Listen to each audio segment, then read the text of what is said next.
Alright, so this is the Ruger 44 Magnum revolver, 6-shot. And today we're going to attempt to own a failed ceramic pot because my teacher always said there's no such thing as failure, and when there is failure, destroy it so there's no proof. Embrace failure. So, this is how we're going to do it. The good way. You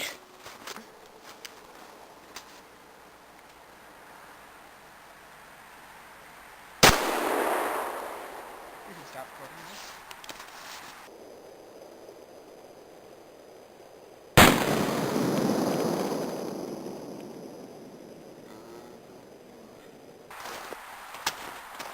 Well, there we go.